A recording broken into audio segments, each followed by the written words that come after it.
Je m'appelle Yin, j'ai 34 ans et j'ai été marié à Lila pendant 5 ans, bien que nous ayons été en couple pendant 7 ans. Je dirige une société de conseil en logistique que j'ai créée de toutes pièces, une entreprise qui génère 7 chiffres par an. Lila connaissait exactement mon niveau financier quand nous nous sommes mariés et c'est pourquoi j'ai insisté sur le contrat de mariage. Elle a détesté ça. Elle a pleuré, m'a accusé de ne pas lui faire confiance, et sa mère m'a traité de cynique et de peu romantique. Mais mon père est mort quand j'avais 25 ans, laissant ma mère sans rien pour avoir fait confiance à la mauvaise personne. J'avais appris ma leçon.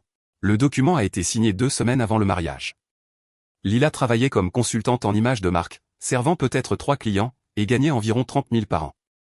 Moi, en revanche, je travaillais plus de 80 heures par semaine à gérer une équipe de 12 personnes. L'hypothèque, les voitures et les voyages, tout sortait de mon compte. Elle achetait parfois les courses.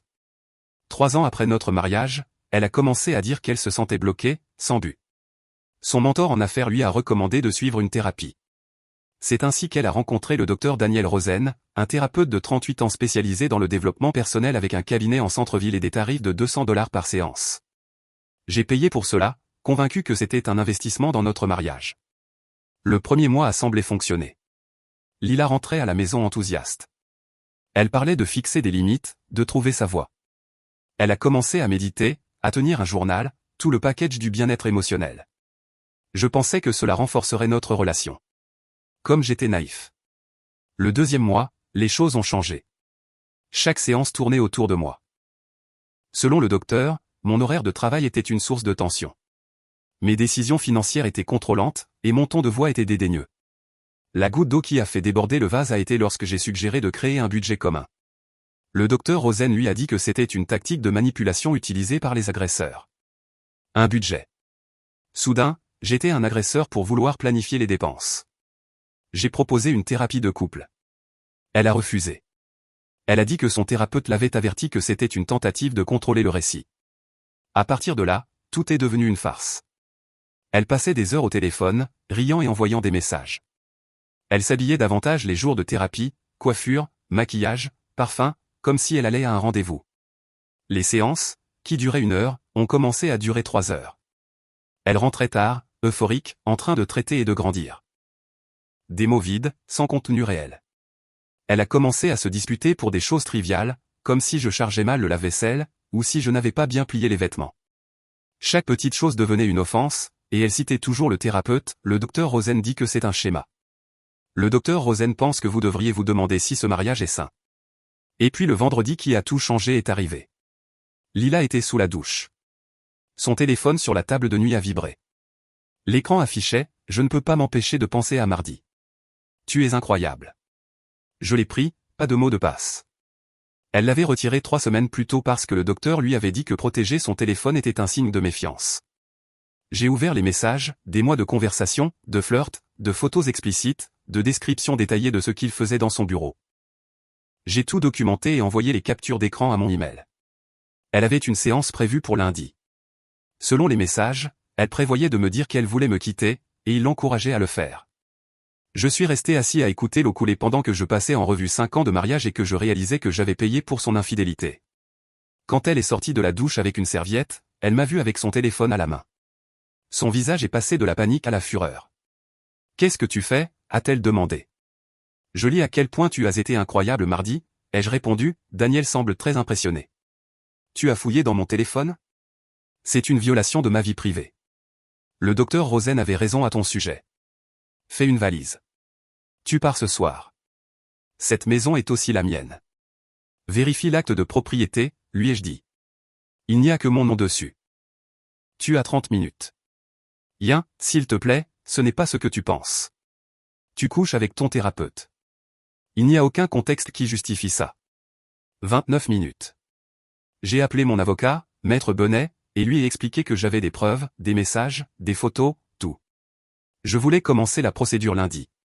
En attendant, je lui ai demandé de la faire sortir de ma maison le soir même. Juste à ce moment-là, un ami, Ryan, a appelé pour m'inviter à jouer au golf. Je lui ai raconté la situation. 10 minutes plus tard, il m'a dit qu'il était en route. 20 minutes plus tard, Lila est descendue avec 2 valises. Mon avocat te contactera, lui ai-je dit. Et où suis-je censé aller? Peut-être que le docteur Rosen a une suggestion thérapeutique. Elle est partie en trombe dans la voiture.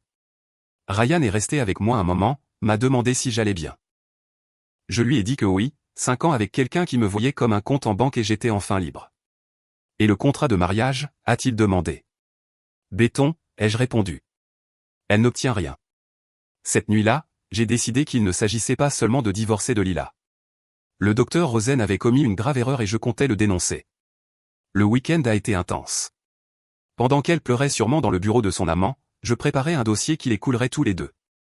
Le samedi matin, Maître Bonnet est arrivé chez moi accompagné de son assistante, Sophie, une femme d'une quarantaine d'années, précise et brillante. Ils ont apporté des dossiers, des enregistrements et des formulaires pour entamer une action en justice. Je ne cherchais pas une vengeance aveugle, je cherchais la justice. Et quand j'ai fini de leur raconter chaque détail, ils savaient exactement par où commencer. Je leur ai absolument tout montré. Des messages remontant à 4 mois, des photographies, des notes de séance dans lesquelles il avait écrit des observations sur moi combinées à des commentaires insinuant qu'elle méritait mieux.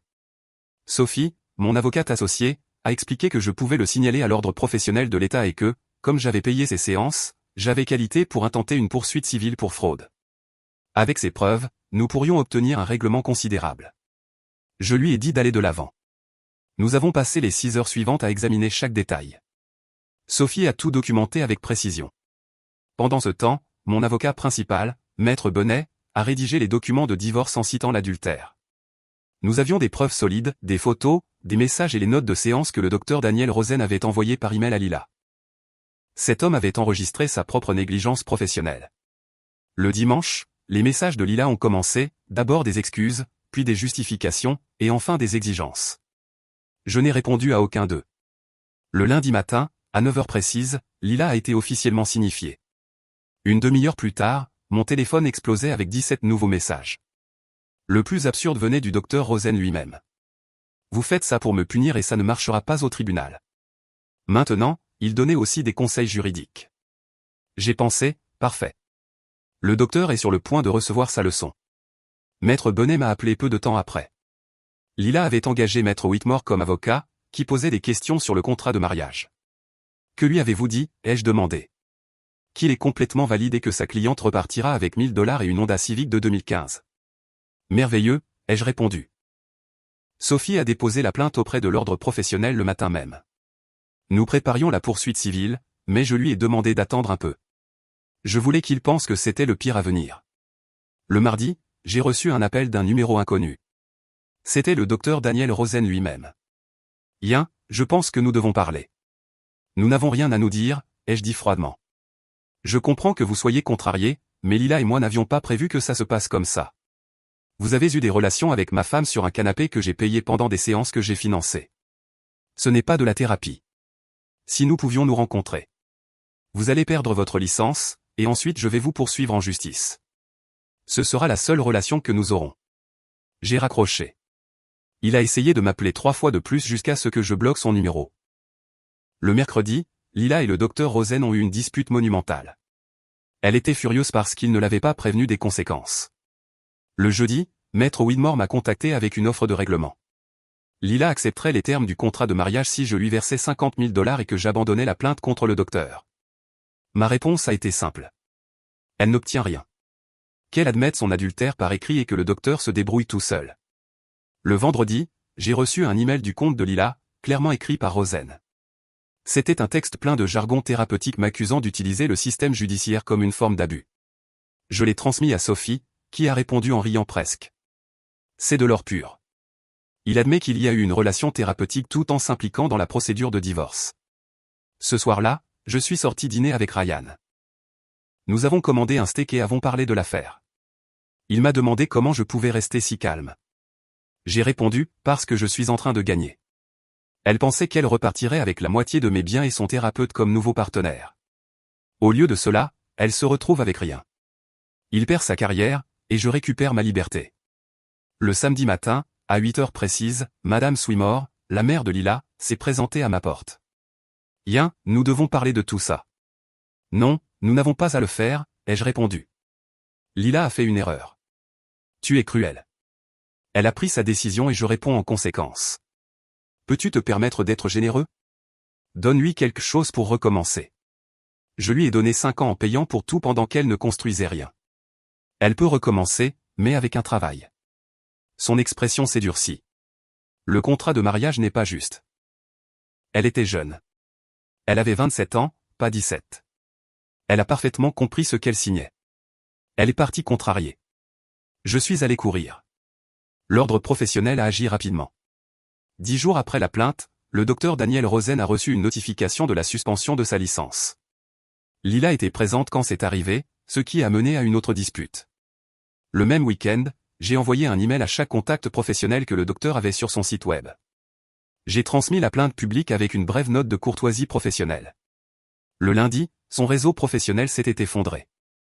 2 cliniques l'ont retiré de leur liste de référence, et une association professionnelle a demandé sa démission. Parfait. 6 semaines après avoir mis Lila à la porte de la maison, le divorce était en cours. Elle ne le prenait pas bien. Elle avait emménagé avec le docteur, mais vivre avec un petit ami au chômage s'est avéré moins excitant qu'une romance interdite. Ils se disputaient constamment, presque toujours à propos d'argent. Sans revenus, ils sombraient, et Lila, qui n'avait jamais rien payé elle-même, partageait maintenant un loyer avec quelqu'un sans ressources. Maître Whitmore a insisté pour rompre le contrat de mariage, alléguant la coercition et affirmant que Lila n'avait pas eu de conseil indépendant. Maître Bonnet a réfuté chaque argument. Le tribunal a fixé la date de l'audience pour la fin octobre. Lila, désespérée, a lancé une campagne sur les réseaux sociaux. Elle a publié des messages sur les mariages émotionnellement abusifs et le contrôle financier. Elle n'a pas mentionné mon nom, mais quiconque nous connaissait comprenait de qui elle parlait. Les commentaires étaient partagés. Certains la soutenaient, d'autres lui rappelaient son affaire. Même son ancienne colocataire d'université a commenté en demandant pourquoi elle omettait la partie sur le docteur. Lila a supprimé le commentaire et l'a bloqué, mais les captures d'écran circulaient déjà et plusieurs connaissances me les ont envoyées. Ryan a trouvé ça drôle, mais j'étais clair. Chaque publication est une preuve qu'elle essaie de manipuler le récit. L'ordre a conclu son enquête en un temps record. 8 semaines après la plainte, le docteur Daniel Rosen a définitivement perdu sa licence. Violations multiples, maintien d'une relation avec une patiente actuelle, exploitation de la thérapie à des fins personnelles, violation des limites professionnelles. Dans le dossier, Lila était officiellement répertoriée comme une victime. Rosen a tenté de faire appel, mais sa demande a été rejetée. À ce moment-là, j'ai intenté la poursuite civile, $500 000 pour dommages et intérêts, fraude, faute professionnelle et interférence intentionnelle avec le mariage. Le docteur ne pouvait pas se permettre un avocat compétent. Lors de la première réunion de règlement, son défenseur a offert $10 000. Sophie a laissé échapper un rire et a répondu « Nous n'accepterons pas moins de 300 000 et un aveu public ». Pendant ce temps, le divorce avançait. Maître Whitmore avait déjà renoncé à contester le contrat de mariage, mais il essayait d'obtenir n'importe quoi. Il a demandé une pension alimentaire temporaire, arguant que Lila était dans une situation vulnérable. Maître Bonnet a soutenu que lorsque nous nous sommes mariés, elle était complètement indépendante. Le juge a été d'accord, il n'y aurait pas de soutien financier. Pourtant, Lila a tenté de contre-attaquer en affirmant qu'elle avait contribué à mon entreprise, disant qu'elle avait fourni un soutien émotionnel et aidé à établir des contacts. Sophie l'a démoli pendant le contre-interrogatoire. Citez un seul client que vous avez présenté à votre mari. Lila n'a pas pu répondre. Quel travail spécifique avez-vous fait pour l'entreprise? Silence. Elle a fini par quitter la barre en larmes. L'audience préliminaire a été une formalité. Le juge a examiné le contrat de mariage et l'a déclaré complètement valide. Lila n'est repartie qu'avec ses effets personnels, sa voiture et son compte en banque. Tout le reste est resté en ma possession. Pendant l'audience, Lila a tenté d'interrompre la procédure pour faire une déclaration émotive, arguant à travers des sanglots que tout le processus était injuste, qu'elle avait été trompée et que le juge devrait l'écouter. Cependant, lui, avec le même calme implacable qui caractérise ceux qui ont vu des centaines de divorces similaires, l'a immédiatement interrompu. D'une voix ferme, il lui a rappelé qu'elle avait signé un contrat de mariage avec un conseil juridique indépendant, que les preuves d'adultère étaient concluantes et qu'il n'y avait aucune base pour contester la décision. La procédure, a-t-il dit, suivra son cours comme stipulé. Maître Whitmore, son avocat, avait l'air épuisé, le visage pâle et les épaules affaissées. Il savait que l'affaire était perdue. En revanche, Lila ressemblait à un volcan sur le point d'entrer en éruption, les yeux rouges, les mains tremblantes, la frustration à fleur de peau. Quand tout a été terminé, alors que nous quittions le palais de justice, elle a essayé de s'approcher de moi dans le couloir, ignorant complètement les regards des autres. Mais Maître Bonnet, mon avocat, ainsi que Sophie, se sont immédiatement interposés entre nous. Yen, s'il te plaît, juste 5 minutes, a-t-elle plaidé d'une voix brisée. Nous pouvons parler. Votre avocat peut parler au mien. J'ai fait une erreur. Daniel Rosen m'a manipulé. Son ton était celui de quelqu'un qui essaie de réécrire le passé. Je l'ai juste regardé sans émotion. Tu as 32 ans, Lila. Tu as fait un choix. Apprends à vivre avec. Je n'ai rien ajouté d'autre. Je me suis retourné et je suis parti sans regarder en arrière. Le soir même, en rentrant chez moi, j'ai reçu un email d'elle. C'était un document interminable, 5 pages pleines d'excuses, de reproches et de supplications. Elle disait que le docteur Daniel Rosen l'avait manipulée, qu'il l'avait émotionnellement déroutée, qu'elle n'avait jamais voulu détruire notre mariage. Elle promettait que si je lui donnais une autre chance, elle prouverait qu'elle pouvait être la femme dont j'avais besoin. Je n'ai lu que le premier paragraphe avant de le transmettre à Sophie.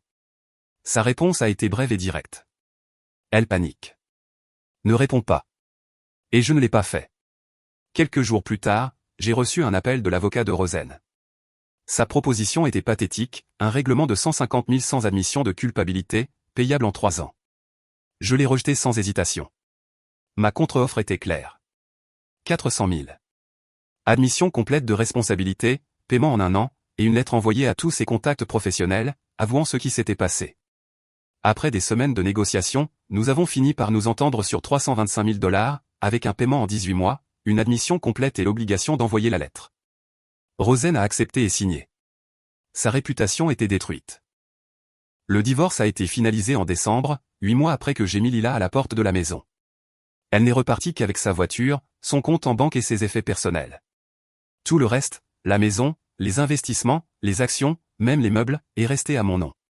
Ce soir-là, Ryan m'a invité à dîner pour fêter ça. « Comment te sens-tu, mon frère » a-t-il demandé alors que le serveur versait le vin. « Parfait » ai-je répondu sans hésitation. « Vas-tu sortir avec quelqu'un un jour » Pour l'instant, je profite de la paix. Pendant le dîner, mon téléphone a vibré. Un message d'un numéro inconnu. « Tu as ruiné ma vie. J'espère que tu es heureux. » J'ai montré l'écran à Ryan. J'ai écrit une seule réponse. « C'est toi qui l'as fait. » Et puis j'ai bloqué le numéro. Il n'y avait pas besoin de plus. 3 mois après le divorce, Lila et le docteur Rosen s'étaient séparés. Personne n'a été surpris. Vivre ensemble sans argent, sans stabilité et sans respect suffit à détruire n'importe quelle relation. Elle est retournée chez ses parents à 32 ans, sans revenu ni réputation. Il a déménagé dans un autre état pour essayer de reconstruire sa vie et de laver son nom du scandale. Lila a tenté de relancer son entreprise, mais c'était inutile. Les 3 clients qu'elle avait l'ont abandonné quand ils ont appris ce qui s'était passé. Sur les réseaux sociaux, son contenu a commencé à changer. Elle a publié des messages amers sur les hommes, sur les lois sur le divorce, et surtout sur le fait que les contrats de mariage devraient être illégaux parce qu'ils permettent aux hommes de piéger les femmes pour ensuite les jeter. Sa tentative de jouer la victime a échoué. Les commentaires l'ont mise en pièces. En quelques heures, elle a supprimé la publication, bien que les captures d'écran circulaient déjà partout. Internet n'oublie pas. Moi, en revanche, je n'ai jamais répondu une seule fois. Ce n'était pas nécessaire. Elle s'occupait elle-même de détruire le peu qui restait de son image. Pendant ce temps, mon entreprise prospérait comme jamais auparavant. Sans le drame constant qui drainait mon énergie, ma concentration était absolue. En janvier, nous avons conclu 2 contrats majeurs. Ryan et moi avons commencé à planifier une expansion. La vie semblait enfin calme. Lila n'était qu'un bruit lointain, un faible écho dans le rétroviseur. Mais en février, une autre secousse est arrivée. Une lettre de Maître Widmore représentant maintenant Lila dans une demande de modification du jugement de divorce. Il alléguait qu'elle avait signé le contrat de mariage sous le coup de la détresse émotionnelle. Quand Sophie a lu le document, elle n'a pas pu s'empêcher de rire. Elle est désespérée. Elle n'a aucune base légale. Savez-vous pourquoi elle fait ça? Parce qu'elle est fauchée et pense que vous lui paierez quelque chose juste pour qu'elle vous laisse tranquille. Ça n'allait pas arriver. Nous avons répondu en niant toutes les allégations et en demandant des sanctions pour abus du système judiciaire. L'audience a été fixée pour mars. Pendant ce temps, j'ai reçu une demande de connexion sur LinkedIn du docteur Daniel Rosen lui-même. Je l'ai rejetée immédiatement. Quelques jours plus tard, un email de sa part, de longues excuses où il reconnaissait avoir abusé de sa position, disait qu'il était en thérapie et m'assurait qu'il comprenait la gravité de ses actes. Je l'ai transmis à Maître Bonnet et à Sophie. Leur réponse a été identique à la précédente. Ne répondez pas. Et je ne l'ai pas fait. L'audience a été une perte de temps totale. Lila est arrivée accompagnée de Whitmore, essayant de convaincre le juge que je l'avais menacé d'annuler le mariage si elle ne signait pas le contrat de mariage. Sophie a présenté de vieux emails où Lila parlait à ses amis de l'accord, en riant et en disant qu'elle se fichait de signer parce que nous serions ensemble pour toujours.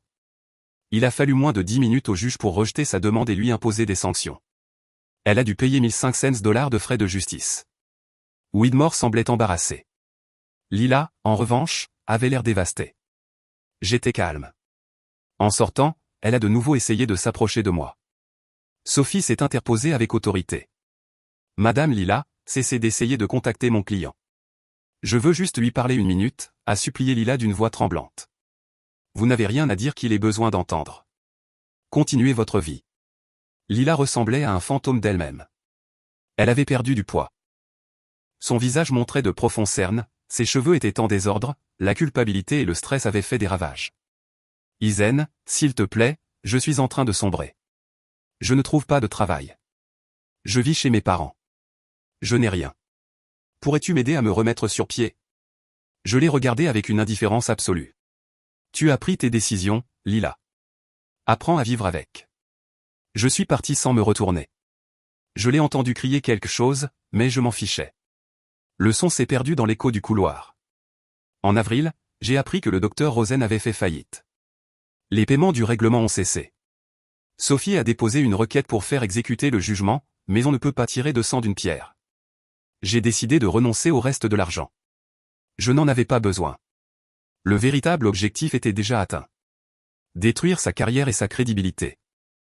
Des semaines plus tard, Lila a commencé à se présenter aux mêmes endroits que je fréquentais.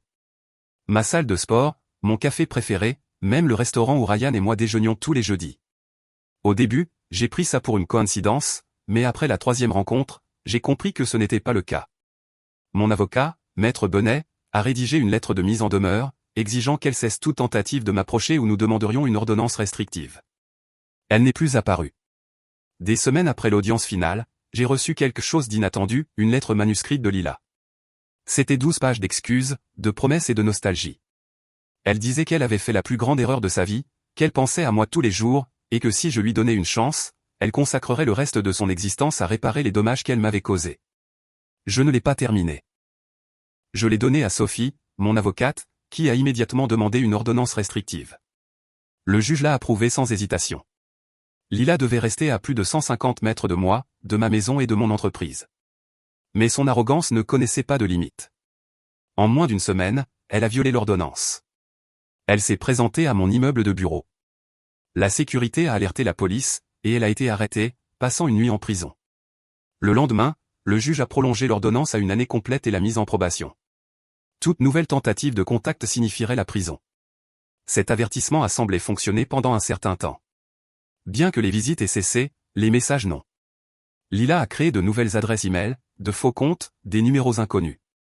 Tout a été bloqué, tout a été documenté. Entre mai et août, il y a eu un silence total. Je n'ai reçu aucun signal d'elle.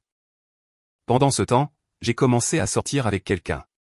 Sophie m'a présenté une femme nommée Sophie.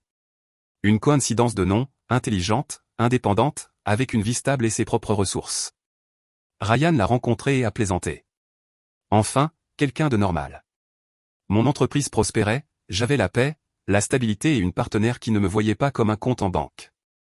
Je croyais sincèrement que Lila m'avait enfin laissé tranquille. Mais septembre est arrivé. Un mardi après-midi, Sophie m'a appelé, alarmée. Tu ne vas pas croire ça, a-t-elle dit. Lila a écrit un livre. C'était vrai. Elle l'avait auto-publié sur Internet, un prétendu mémoire sur la façon dont elle avait survécu à l'abus émotionnel et au contrôle financier au sein de son mariage. Je l'ai trouvé sur Amazon, promu avec le hashtag Mon histoire de survie. Bien qu'elle n'ait jamais mentionné mon nom, quiconque nous connaissait pouvait reconnaître les détails. J'ai acheté un exemplaire et je l'ai lu d'une traite. C'était un récit complètement déformé. Selon sa version, je l'avais isolé de son cercle, contrôlé ses dépenses, forcé à abandonner sa carrière et manipulé sa perception de la réalité pendant des années. Le thérapeute, le docteur Daniel Rosen, apparaissait comme un professionnel empathique qui l'avait aidé à se libérer. Il n'y avait aucune mention de sa relation avec lui, ni du fait que j'avais payé toutes ses séances. Le livre me présentait comme un monstre et elle comme une victime courageuse. Les critiques étaient partagées, certains la croyaient, d'autres qui connaissaient la vérité laissaient des commentaires furieux dénonçant ses mensonges. J'ai appelé Sophie immédiatement. Rédiger une mise en demeure. Si elle ne retire pas le livre, nous la poursuivrons pour diffamation. Le document a été envoyé le jour même. 2 jours plus tard, son nouvel avocat a répondu par une lettre insolente. Lila, selon lui, avait le droit de raconter son histoire. Elle ne mentionnait pas mon nom, et toute ressemblance avec la réalité était pure coïncidence. Liberté d'expression, a-t-il argué. Sophie a contre-attaqué. Les détails étaient trop spécifiques. N'importe qui dans notre entourage saurait exactement de qui elle parlait. De plus, ces affirmations étaient fausses et nuisaient à ma réputation professionnelle. Pendant une semaine, nous avons échangé des communications, mais Lila a refusé de se rétracter. Au contraire, elle a joué encore plus la victime, donnant des interviews sur des podcasts, remplissant les réseaux sociaux de publications et se présentant comme une héroïne qui avait survécu à un mariage oppressant. J'ai demandé à Ryan d'écouter une de ses émissions. Après 15 minutes, il a retiré ses écouteurs. Elle a complètement réécrit l'histoire, m'a-t-il dit. Selon ça, tu es un peu moins qu'un psychopathe contrôlant. Mentionne-t-elle l'infidélité? Oui, a-t-il répondu, mais elle le déguise en cherchant du réconfort auprès de quelqu'un qui comprenait son traumatisme. C'est là que j'ai pris la décision finale. Nous allions poursuivre en justice. En octobre, nous avons intenté la poursuite pour diffamation, demandant 750 000 $ de dommages et intérêts, une rétractation publique et le retrait de tout le matériel promotionnel. L'équipe juridique de Lila a tenté de résister, mais la phase de découverte les a détruits. Nous avons présenté ses dossiers financiers, qui montraient qu'elle avait à peine contribué au mariage, ses propres déclarations de revenus, les documents de divorce confirmant l'adultère et le rapport de l'ordre professionnel détaillant les manquements éthiques du Dr Rosen. Les plus dévastateurs étaient ses propres anciens messages dans lesquels elle parlait publiquement de ma générosité et de combien elle aimait notre vie. Son avocat a tenté de soutenir qu'elle avait fait ces publications sous la contrainte, mais il n'a pas pu le prouver. En décembre, il suppliait déjà pour un règlement. Retirer le livre en échange de l'abandon de ma poursuite. Ma réponse était claire.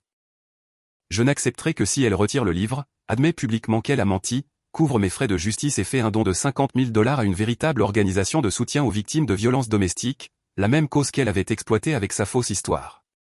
Sophie m'a prévenu, elle n'acceptera jamais ça. Alors nous irons au procès, ai-je répondu. Le procès a commencé en février et a duré 3 jours. Sophie a démonté chacune des accusations du livre avec des preuves, des témoins et des documents. Ryan a témoigné sur ce qu'était réellement notre mariage. Mon comptable a expliqué les dossiers financiers. Même la propre mère de Lila a témoigné sous serment que je ne l'avais jamais isolée et que je l'avais toujours traitée avec respect et générosité. Le jury a délibéré pendant seulement 4 heures avant de statuer en ma faveur sur tous les chefs d'accusation, m'accordant 600 000 $ de compensation. Bien sûr, Lila n'avait aucun moyen de payer. Son avocat a déposé le bilan, mais le jugement est resté en vigueur. Tout revenu futur qu'elle gagnerait serait saisi. Je me souviens de l'avoir vue à l'extérieur du palais de justice, pleurant sur les marches. Je ne me suis pas arrêté. Je suis passé devant elle sans un mot. Ce soir-là, Ryan et moi avons fêté ça dans mon restaurant préféré. Sophie nous a rejoints plus tard. Penses-tu qu'elle a enfin appris sa leçon, a demandé Ryan. Non, ai-je répondu. Elle est désespérée, et les gens désespérés continuent de faire des erreurs. Mais je serai toujours préparé. Sophie a souri. Alors il n'y a rien à craindre. 2 semaines plus tard, une nouvelle lettre est arrivée. Pas d'adresse de retour, 20 pages d'excuses incohérentes, pleines d'apitoiement. Elle disait que le docteur Rosen l'avait manipulée, qu'il avait ruiné tout ce qui était bon dans sa vie, qu'elle n'avait personne. La dernière partie était presque une supplication. Elle disait qu'elle savait qu'elle n'avait pas le droit de me demander quoi que ce soit, mais qu'elle était brisée, sans emploi, vivant dans le sous-sol de ses parents, sans avenir. Elle me suppliait de l'aider si j'avais jamais ressenti quelque chose pour elle. J'ai lu la lettre 2 fois, puis je l'ai déchirée et jetée à la poubelle. Comme on fait son lit, on se couche. 1 an après le procès, ma vie était complètement différente. L'entreprise avait grandi, avec des bureaux dans 3 villes et une augmentation de 40% du chiffre d'affaires. J'ai emménagé dans une nouvelle maison, conçue et meublée exactement comme je le voulais. Sophie et moi étions fiancés et prévoyions de vivre ensemble. Elle connaissait toute mon histoire avec Lila, mais ne m'a jamais jugé. Elle comprenait que cela faisait partie du passé. Ryan s'était également fiancé, et je serais son témoin. La vie, enfin, avançait avec un sentiment de stabilité que je n'avais pas ressenti depuis des années. Et le meilleur de tout, en 8 mois, je n'avais pas entendu une seule chose de Lila. Plus d'1 an s'était écoulé depuis que j'avais entendu parler de Lila pour la dernière fois. Les rumeurs parvenaient sporadiquement par de vieilles connaissances ou des camarades d'université qui la suivaient encore sur les réseaux sociaux. Selon eux, elle avait quitté la maison de ses parents et emménagé dans un petit appartement partagé avec 2 autres filles. Elle faisait des petits boulots, alternant entre les magasins de détail et les restaurants, des quarts de travail épuisants pour le salaire minimum. Elle parvenait à peine à joindre les deux bouts. Le jugement du tribunal restait ferme, comme une ombre constante. Chaque mois, 25% de son salaire était déduit, sans exception. Et non, je ne ressentais aucune compassion.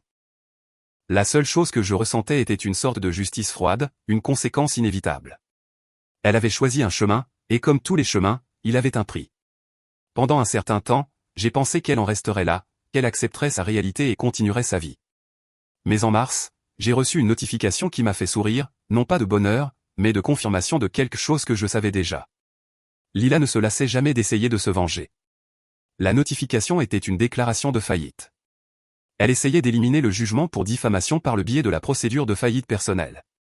J'ai envoyé les documents à Maître Bonnet, mon avocat de confiance. Il l'a examiné méticuleusement avec le calme de quelqu'un qui a vu trop de coups désespérés. Elle peut essayer, m'a-t-il dit en laissant le dossier sur la table, mais les jugements découlant d'actes malveillants ou intentionnels sont rarement annulés en cas de faillite. Ne vous inquiétez pas, Yin, nous lui ferons face en conséquence.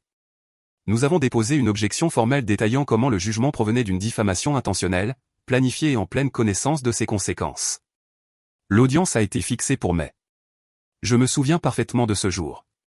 Quand Lila est entrée dans la salle d'audience, je l'ai à peine reconnue. Elle avait perdu du poids. Sa peau était pâle, et les cernes profonds sous ses yeux lui donnaient un air d'épuisement permanent. Elle portait des vêtements qui ne lui allaient pas bien, probablement empruntés. Son avocat était un jeune homme peu sûr de lui, avec des mains tremblantes et une voix cassée. En revanche, Sophie, mon avocate associée, était impeccable, costume sombre, ton ferme, argument précis. Elle a expliqué au juge que les déclarations de Lila avaient été complètement délibérées, que ce n'était pas une erreur ou un malentendu, mais une action dans le but clair de me nuire et d'obtenir des avantages. Le juge a écouté sans grande expression, a examiné les documents et a statué sans hésitation. La demande de faillite a été refusée. La dette est restée, le jugement a été maintenu. L'avocat de Lila a alors demandé une réduction du plan de paiement, alléguant qu'elle gagnait à peine $2000 par mois. Le juge a examiné l'état financier, l'a regardé un instant et a rejeté la requête. La retenue de 25% est maintenue, a-t-il dit simplement. Lila a fondu en larmes sur le champ. Moi, en revanche, je n'ai fait que regarder l'heure. Quand j'ai quitté le palais de justice, je me sentais en paix. Il n'y avait ni ressentiment ni joie, juste la certitude que la justice avait suivi son cours. Le soir même, en rentrant chez moi, j'ai trouvé un message sur mon compte LinkedIn. C'était de Lila. Yin, s'il te plaît, arrête ça. Je n'en peux plus. La saisie me détruit. Je peux à peine payer le loyer et la nourriture. Je travaille jour et nuit, mais ce n'est pas suffisant. Vraiment, n'y a-t-il plus aucune compassion en toi? J'ai lu le message calmement, sans émotion. Je l'ai supprimé puis j'ai signalé le compte pour harcèlement. C'était toute ma réponse. Un mois plus tard, j'ai appris qu'elle avait été expulsée.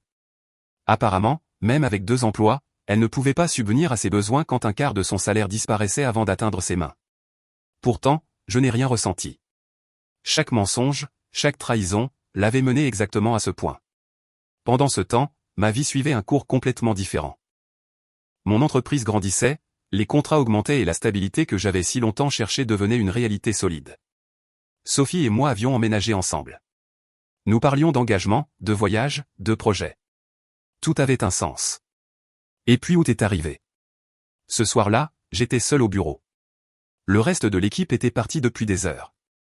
Il était tard, les lumières du couloir étaient éteintes, et le seul son était le bourdonnement constant de la climatisation. Soudain, j'ai entendu le bruit de l'ascenseur. Cela semblait étrange. Après 19 heures, l'accès était bloqué. Je me suis levé de ma chaise et quelques secondes plus tard, la porte s'est ouverte. C'était Lila. Elle avait l'air pire que jamais, débraillée, le regard vide, le visage tendu. « Comment es-tu entré ?» ai-je demandé. J'ai attendu que quelqu'un sorte et j'en ai profité. « Yin, j'ai besoin de te parler. Tu violes l'ordonnance restrictive. Elle a déjà expiré. Je ne demande que 5 minutes. J'aurais pu appeler la sécurité, mais je l'ai laissé parler.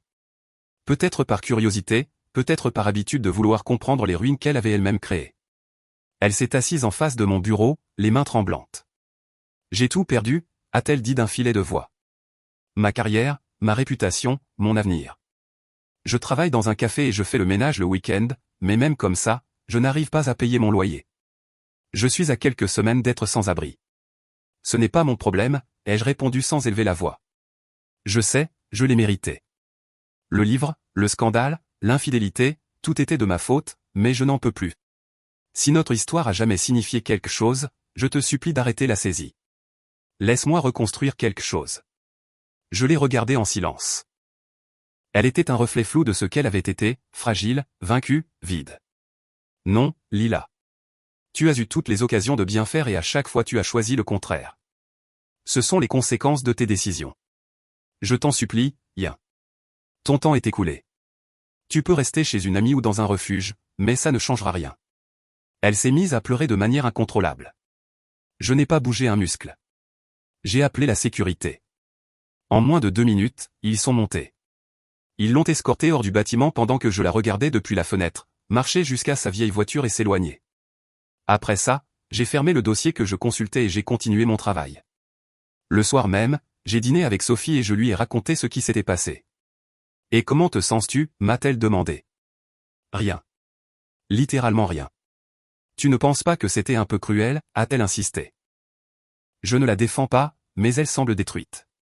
Sophie, elle m'a trompé pendant que je payais sa thérapie. Puis elle a essayé de me ruiner publiquement. Il n'y a pas de punition disproportionnée ici. Elle a soupiré. Je suppose que je ne peux pas contester ça. Alors ne le fais pas, mangeons en paix. 3 mois plus tard, ma vie était complètement sur les rails. Sophie et moi nous sommes fiancés en septembre et avons fixé le mariage pour avril. Mon entreprise était à son apogée, et j'avais atteint quelque chose que je croyais impossible, vivre sans regarder en arrière. Mais Lila, comme toujours, avait une dernière carte. Un jour, j'ai reçu une lettre recommandée d'un nouveau cabinet d'avocats. L'expéditeur était aussi familier que prévisible, Lila. Dans le document, son nouveau représentant déclarait que sa cliente était confrontée à une situation de précarité extrême et de risque de sans-abrisme en raison de la saisie judiciaire. Elle demandait une réunion pour discuter d'un éventuel accord qui mettrait fin au jugement en échange d'excuses publiques et du retrait de toutes les traces du livre et de ses mentions sur Internet. J'ai appelé Sophie immédiatement. Tu vois ? Elle essaie encore. Sérieusement, une 3e fois, a-t-elle répondu avec incrédulité. Oui.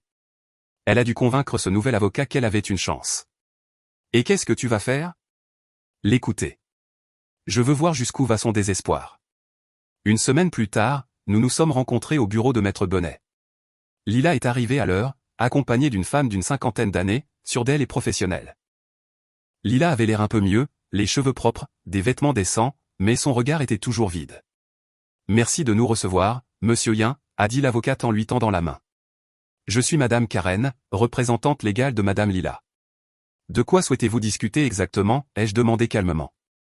Ma cliente est prête à offrir des excuses publiques, à retirer définitivement tout contenu lié au livre, et à signer une déclaration reconnaissant que toutes ses affirmations étaient fausses. Elle parlait d'un ton calculé, presque répété, comme si elle essayait d'habiller avec dignité une ruine qui ne pouvait plus être réparée. Je l'ai observée sans répondre immédiatement. C'était la fin parfaite d'une histoire qui à ce stade ne générait plus en moi ni colère ni tristesse. Seulement une certitude, la vie, tôt ou tard, recouvre toutes les dettes impayées.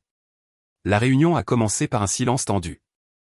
En face de moi, Madame Karen, l'avocate de Lila, a étalé plusieurs documents sur la table et a parlé d'un ton calculé. Au nom de ma cliente, nous demandons que vous renonciez au solde restant du jugement du tribunal et que vous mettiez fin à la saisie sur salaire. J'ai levé les yeux. Incrédule. Vous offrez quoi exactement, ai-je demandé calmement. Des excuses publiques, a répondu Madame Karen, en échange de l'annulation de près d'un demi-million de dollars et du retrait de toute mesure de saisie. Elle reconnaît les dommages que ces fausses déclarations ont causés à votre réputation. Je me suis lentement tourné vers Lila, qui ne pouvait pas soutenir mon regard. Elle fixait intensément le bord de la table. Pourquoi maintenant, ai-je demandé froidement. Elle a levé les yeux d'une voix tremblante. Parce que je ne peux plus continuer à vivre comme ça. Je gagne 2400 $ par mois et 6 cents vont directement à la saisie. Je peux à peine payer le loyer, la nourriture, les produits de base. Je suis à un mois d'être de nouveau à la rue. Et pourquoi cela devrait-il être mon problème, ai-je répondu. Ce n'est pas le cas, a-t-elle admis, mais la saisie ne vous profite plus. Tout le monde sait que vous avez gagné. La maintenir ne fait que ruiner le peu qui reste de ma vie. Sophie, mon avocate, est intervenue d'un ton professionnel. Actuellement, la saisie récupère environ 7200 $ par an. À ce rythme, mon client ne récupérera jamais la totalité du montant. Madame Karen a hoché la tête d'un air résigné. Cela signifie qu'en pratique, elle ne pourra jamais le payer en totalité. Lila n'a aucun moyen de générer les revenus nécessaires. La question est donc, est-ce que ça en vaut la peine? Ou un accord qui offre ce que ma cliente cherche vraiment serait-il plus subtil, une reconnaissance publique qu'il avait raison? Je me suis penché en arrière dans ma chaise, pensif. À quoi ressembleraient exactement ces excuses, ai-je demandé. Elle m'a glissé un papier. C'était une déclaration rédigée. Je l'ai lu attentivement. Une reconnaissance complète que Lila avait menti en m'accusant d'abus, qu'elle avait eu une relation avec son thérapeute, le docteur Daniel Rosen, et qu'en entamant le divorce, elle avait essayé de détruire ma réputation pour se soustraire à sa responsabilité. Où cela serait-il publié, ai-je demandé. Où que vous décidiez, a répondu Madame Karen, sur les réseaux sociaux, envoyés aux contacts communs, ou même sur un site web créé juste pour ça. J'ai regardé Sophie, elle a juste haussé les épaules. Ta décision, a-t-elle dit. Je me suis tourné vers Lila. Et pourquoi devrais-je croire que vous respecterez quelque chose comme ça? Elle a pris une profonde inspiration et a baissé la tête. Parce que je n'ai plus rien à perdre. Et pourquoi? Elle a fait une pause. Parce que tu avais raison. J'ai détruit tout ce que j'avais et je le regretterai pour toujours. J'ai ruiné un mariage et un homme bon. J'étais égoïste, une menteuse. Maintenant, je demande juste une chance de survivre. Elle a commencé à pleurer. Personne n'a rien dit pendant plusieurs secondes. J'ai pensé à tout ce qui s'était passé. L'argent, vraiment, n'avait plus d'importance. Il y a des années, j'avais supposé que je ne le récupérerais jamais. La saisie était un rappel, une conséquence plus qu'une solution. Et apparemment, elle avait déjà payé sa punition. J'ai finalement parlé. Je veux que la déclaration soit publiée sur tous les réseaux sociaux que vous avez, envoyée à tous nos contacts communs, elle doit rester épinglée en haut de chaque profil pendant au moins 1 an. Et je veux aussi que vous signiez que vous ne parlerez, n'écrirez, ni n'insinuerez plus jamais rien sur moi ou notre mariage ou que ce soit pour le reste de votre vie. Madame Karen a pris des notes rapidement. Nous pouvons accepter cela, a-t-elle dit. J'ai ajouté une dernière condition, en la regardant directement. Et je veux aussi que vous reconnaissiez que le contrat de mariage était juste, que vous l'avez signé en pleine compréhension de sa portée, et que pendant 5 ans vous avez vécu pratiquement à mes frais sans presque rien contribuer. Le visage de Lila s'est tordu. Izen, s'il te plaît, a-t-elle murmuré. Ce sont mes conditions. À prendre ou à laisser, ai-je répondu fermement. Madame Karen l'a observé avec prudence. C'est à vous de décider, lui a-t-elle dit. Lila a couvert son visage de ses mains tremblantes. Non, il a raison, a-t-elle finalement murmuré. Je ferai tout ce qui est nécessaire. Je publierai ce que vous demandez. J'admettrai tout. Laissez-moi simplement continuer ma vie. J'ai regardé Sophie. Préparez-le. Au cours de l'heure suivante, nous avons tout passé en revue point par point. La déclaration a été élargie en une confession complète. Elle reconnaissait l'affaire avec Rosen, son manque de contribution financière, la validité du contrat de mariage et les mensonges qu'elle avait racontés dans son livre. Tout au moment où nous avons terminé. C'était une humiliation publique en bonne et due forme. Elle a signé l'accord sans le lire. Madame Karen l'a obligée à le faire. Lila, comprenez-vous ce que vous signez? Cela vous suivra pour le reste de votre vie. Je sais, et je le mérite, a-t-elle répondu. Nous avons tous signé. Sophie a été chargée d'annuler le jugement du tribunal une fois que la publication serait en ligne et que la conformité serait confirmée. Quand elles sont parties, Sophie m'a regardé avec une certaine inquiétude. Es-tu d'accord avec ça? Non, mais je me sens en paix. J'ai enfin ce que je voulais, pas l'argent, mais la reconnaissance. Elle s'est détruite elle-même. Le soir même, Lila a publié la déclaration sur tous ses réseaux sociaux, Facebook, Instagram, Twitter, LinkedIn. Elle l'a également envoyée par email à tous les contacts que nous avions en commun. Elle l'a épinglée sur chaque profil, comme convenu. Les réactions ont été dévastatrices.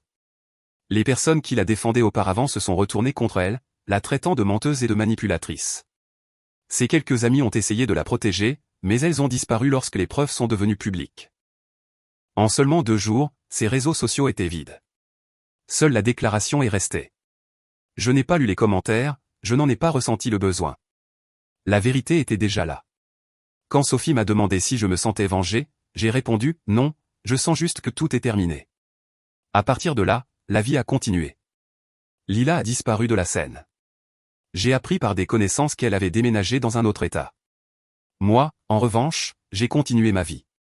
Sophie et moi nous sommes mariés en avril. C'était une belle cérémonie, paisible, sans fantôme du passé. Elle était radieuse. Ça, ai-je pensé, c'était la vraie victoire. La paix. C'est ce que j'ai finalement obtenu.